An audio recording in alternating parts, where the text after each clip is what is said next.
This is Pakistan, but feelings here are pretty much the same as throughout the Islamic world.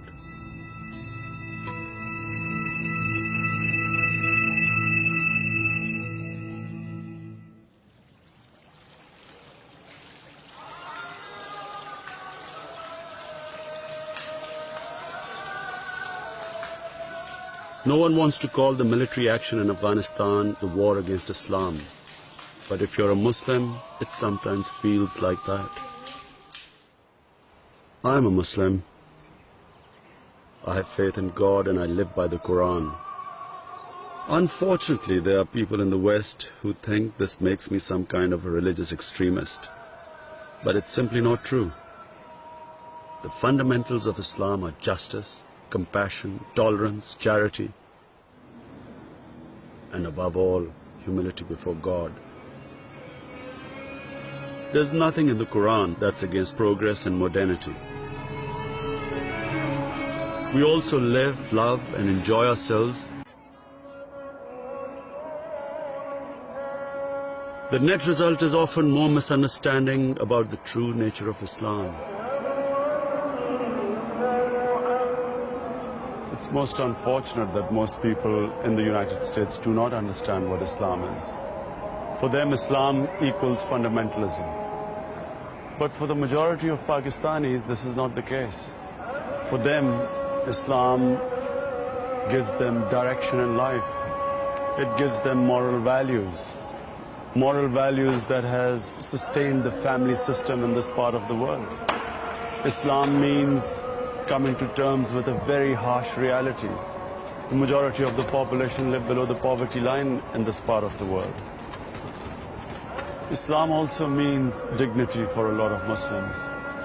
Dignity because once you pledge obedience to the one God, it frees you from worshipping the false gods, gods like the material God. It also means that you believe in the hereafter. And people who believe in the hereafter lead their lives differently to those who believe that this is the be-all and the end-all. Islam has been the dominant force here for over 1,000 years. At a time when England was wrestling with William the Conqueror, and the United States didn't even exist, this was a mighty empire. Its descendants today may be vastly poorer than Americans, but this decline has nothing to do with Islam. It doesn't mean our traditions and our beliefs are in some way inferior. It's the feeling that Americans believe in their own cultural superiority and the fear that our own way of life will be overwhelmed that leads to a reaction against them. The roots of this resentment against America go back to the days of colonialism. They have inherited a legacy of hatred that was once aimed specifically at Western powers, whose empires dominated most of the Muslim world. If this seems unfair because America has never had an empire, then look again. Nowadays, many feel that we are still under the control of the West, but by proxy, and America is seen to be at the heart of it.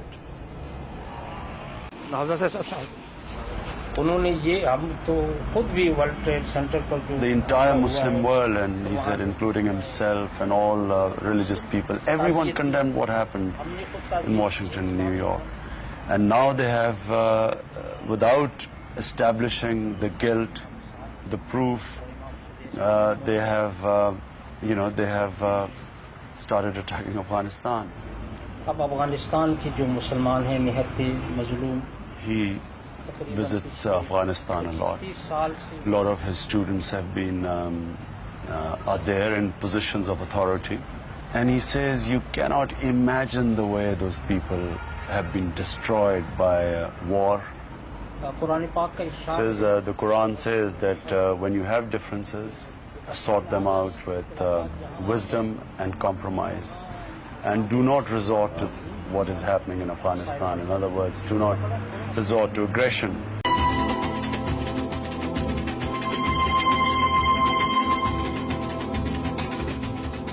I feel strongly that the greatest crime of our ruling classes is that we never bothered to educate our masses.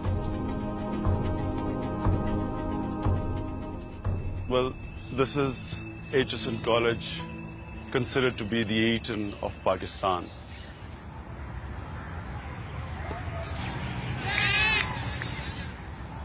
This is the first classroom I went to. First ever class I attended, and I spent 10 years in this school. When I came out, like the majority of students who came out from HSN, we understood the Western culture better than our own. Our thinking was westernized. We wore Western clothes. Our idols were Western. Pop stars, movie stars. We read English newspapers. They read Urdu newspapers. The civil service, which was the best profession in Pakistan, you could only get in if you had a good grasp of English and Western knowledge. So the majority of the population was excluded. And so the resentment began to grow. It's growing all the time. It's against the small westernized elite, which has hogged everything in this country, which is the little privileged class, which has not shared everything with the majority. And now the majority, when it turns against us, it also turns against West, because we, for them, epitomize everything that's wrong with the West.